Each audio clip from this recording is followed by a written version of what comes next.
আচ্ছা স্যার, আমাদের যখন ফ্রি লাইভ মক টেস্ট চলছে, তো অনেক স্টুডেন্টরা এই প্রবলেমটা ফেস করছে যে ওরা মক টেস্টের লিঙ্ক খুঁজে পাচ্ছে না। আচ্ছা, তো এর একটা অ্যাপ বানিয়ে দিলে হয় না, যাতে ওদের ফোনে পার্মানেন্টলি এটা থেকে যায় এবং যখন একটা করে মক টেস্ট আসবে ওরা ওদের সময় মতো অ্যাভেইল করতে পারে। একদম ম্যাডাম, আমি তো অলরেডি এটা ইমপ্লিমেন্ট করে দিয়েছি। আমাদের যে ওয়েবসাইটটা রয়েছে, সেই ওয়েবসাইটের মধ্যে ধরুন আমাদের তো এই যে হোয়াটসঅ্যাপ গ্রুপটা রয়েছে ফ্রি প্র্যাকটিস ব্যাচের, তো সেই ফ্রি প্র্যাকটিস ব্যাচে তো আমরা লিঙ্কটা দিতেই থাকি। তো দেখুন এই যে লিঙ্ক আছে, লিঙ্কে ক্লিক করলে তো ওয়েবসাইটটা খুলে যায়। এখন একটা অসুবিধা যেটা স্টুডেন্ট হয় যে একবার টেস্ট দেওয়ার পরে আবার এই লিঙ্কে গিয়ে ক্লিক করতে হয়। তো আমরা সেটা যেটা করে দিয়েছি, দেখুন এই যেই ওয়েবসাইটে প্রবেশ করবে অমনি দেখুন একদম শুরুতেই একটা ইনস্টল আচ্ছা, অ্যাপ্লিকেশন। এই তো, হ্যাঁ হ্যাঁ হ্যাঁ, ইনস্টল অ্যাপ একটা অপশন আছে।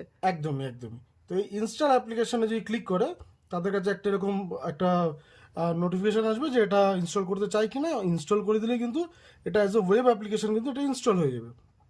তো এটা আমার ইনস্টল হয়ে গেছে।